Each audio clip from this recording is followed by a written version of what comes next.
તો બધાને જય માતાજી, જય રામાપીર।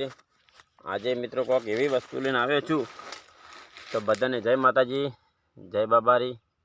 તો ફોન વ્યવસ્થિત રાખી દઈએ, શું કે આપણો કેમેરા રિઝલ્ટ દેખાય, એમ સામે સામે આપણો ફેસ દેખાવો જોઈએ। તો જય માતાજી, જય રામાપીર। આજે મિત્રો એવો બ્લોગ લઈને આવ્યો છું કે જરૂરથી મિત્રો તમને નાનપણની તમને મિત્રો યાદ લાવી દઈશ।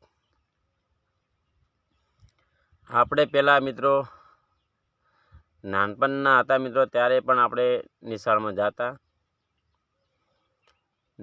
જતા ત્યારે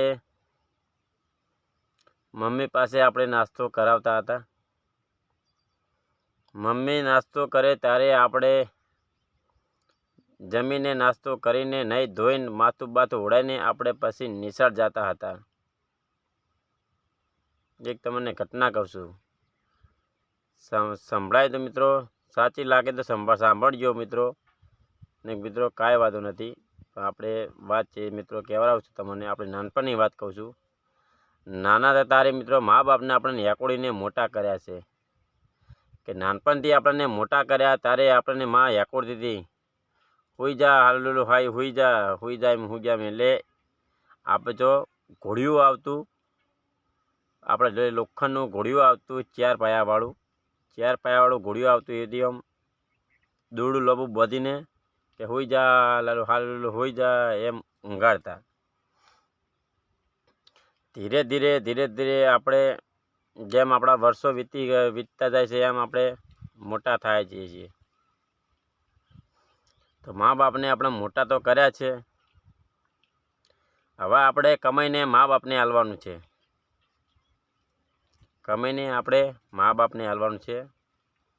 મા બાપ આપણે મોટા કર્યા છે, નાનપણથી આપણને મોટા કર્યા છે, ત્યારે હવે કમાઈને મા બાપને ખબર આવવાનું છે, ત્યાર જો મા બાપ જીવે ત્યાર સુધી એમની સેવા કરવાની છે। મા બાપને આપણે મોટા કેમ કર્યા કે આપણને મા બાપનું અવશ્ય એમની ઉંમર થાય ત્યારે ચાલી ના શકતા હોય, કે ત્યારે કામ પણ ના કરી શકતા હોય, એવું મિત્રો કહું છું કે મા બાપ મિત્રો ચાલીને હાલમાં મિત્રો મારા પપ્પા નથી, ગુજરી ગયેલા છે। અમે 3 ભાઈઓ છે, અને એક મારી મમ્મી છે અને એક બેન છે, બસ। તો પણ આપણે યુટ્યુબમાં 12 મહિનાથી મહેનત કરતો આવ્યો છું, 12 મહિનાથી મહેનત કરું છું। થોડી કમાણી ચાલુ થાય, થોડી આવક ચાલુ થઈ જાય તો પહેલું આપણું આવે તો પેમેન્ટ જરૂરથી આપણે માતાજીને કરવાનું છે। ને આ પણ મિત્રો પહેલાંની જિંદગી એવી હતી કે આપણે એકબીજા પાંદે ઉછીનું માજીને આપણે લાવતા। પહેલાં આપણે આપણા ઘરે ના હોતું એટલે આપણે ફળના ઘેર જતા, જઈને આપણે માજીને લાવીને આપણા ઘરે બનાવતા। મરચું ના હોય, લોટ ના હોય, તેલ ના હોય, પહેલાં તો તેલ લેવા 10 રૂપિયા લઈને દુકાનમાં દોડતા એટલે દુકાનમાંથી લઈને આવીને ઘેર આવીને પછી મમ્મી રોટલો બનાવે, પછી શાક બનાવે, તમને શાક બનાવી પછી કમ્પ્લીટ કરીને તમે હાલ ત્યારે તમે બધા ખો। મારો વિડીયો કેવો લાગે તો સારો લાગે તો જ કોમેન્ટ કરજો, કે નાનપણથી બાબલો મોટો થાય એટલે મોટો હોય ને એને આપણે મહેનત કરવાની જરૂરી છે, કે મા બાપને આપણે મોટા કર્યા છે નાનપણથી। આપણે ગમે તે નોકરી કરીએ, હોવા જ પડે આપણે ઘેર હોવો જોવો, છોકરો હોવા જ પડે આપણે ઘેર હોવો જોવે। એ પોતાનું કોઈ બિઝનેસ ચાલુ કર્યું હોય, કોઈ નિશાળમાં જતું હોય, કોઈ કોમ્પ્યુટર પર જતું હોય, કોઈ બી ઉપર જતું હોય, તો 7-8 હજાર પગાર લાવતો હોય તો મા બાપને સુખ શાંતિ સેવા કરજો, ને મા બાપને સુખ શાંતિથી તમે રાખજો। ત્યાં તો એમની જીવે છે ત્યારે કોઈનું મિત્રો કુદરતનું કોઈ નક્કી નથી હોતું, ભગવાનનું કોઈ નક્કી નહોતું, ભગવાન કયા ટાઈમે લઈ જાય કોઈ નક્કી હોતું નથી। હાલ કુદરત ભગવાન છે, આપણે હાલ જ છીએ, ખુદ અહીંયા છીએ, કયા ટાઈમે ટપકી જઈએ કોઈ નક્કી નથી હોતું। કુદરત એવું છે. તો મા બાપને પણ સેવા જરૂરથી કરજો. હા મિત્રો, મા બાપને વિશે અને દીકરા વિશે મિત્રો જરૂરથી હું તમને માહિતી આપું છું. મને પણ નાનો હતો ત્યારે પણ મને કશું સમજણ નથી પડતી. હવે ધીમે ધીમે હવે જેમ મોટો ઉંમર થઈ જાય છે ત્યારે મોટો થઈ જઉં છું, ત્યારે પણ હવે મને ખબર પડી છે કે બાપ જતો રહે ત્યારે આપણે શું વીતે છે પાછળથી.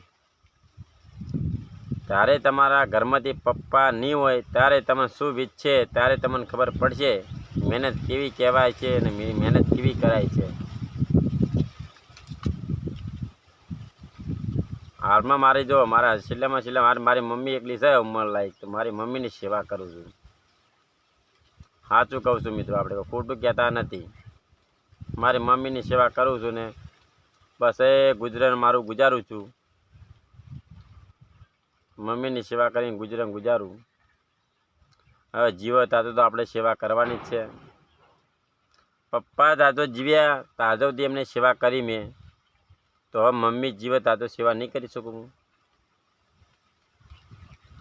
ગમે ને કામ કરાય થાય, કામ કરેવું હોય તો મમ્મીને કામ કરાવે, ને મમ્મી કામ કરેવું ના હોય તો મમ્મી કામ નહીં કરાવવાનું. કે ચાલ મમ્મી તું ખાટલામાં બેસી રહે, સુખ શાંતિ તને ખાવા 2 ટક આલું, ખાવા 2 ટક પીવા આલું, તાર બીજું શું જોવે છે બોલ. આટલું છે તો મિત્રો આપણને મા બાપને હાલ મોટા કર્યા છે. આપણે એમના દીકરા છીએ. એમને મોટા કરતાં કેટલું ઓખોમાં પાણી આવ્યું છે આપણને. નાનપણથી મોટા કરવા એટલે કેટલી વાર લાગે છે, સમય લાગે છે કહો. આપણે નાનપણથી હતા કોઈ સમજતા નહોતા. આપણે હવે ધીમે ધીમે આપણે મોટા થયા ત્યારે સમજણ બની. આપણે હજી સમજવા મળ્યા એમાં આપણે કોઈક વિચારવું પડે કે હવે આપણે આગળ શું કરવું શું ના કરવું.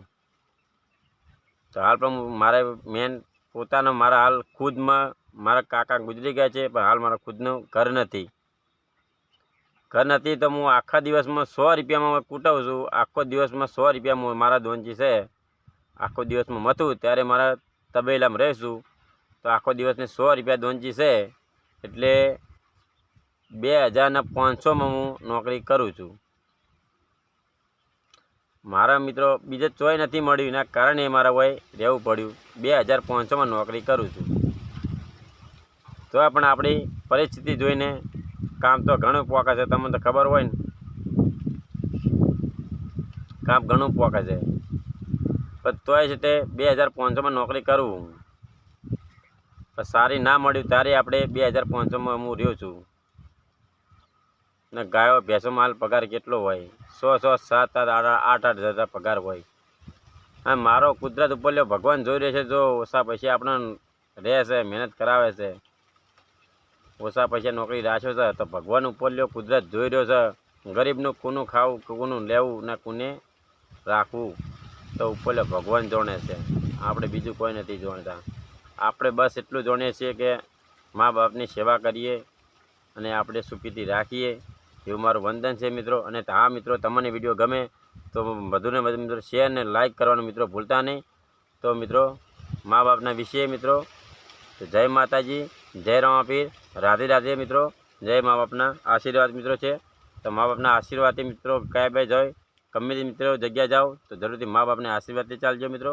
તો આ મિત્રો મારો વિડીયો સારો લાગે તો જરૂરથી લાઇક શેર ફોલો કરજો મિત્રો. જય માતાજી, નમસ્તે, જય માતાજી.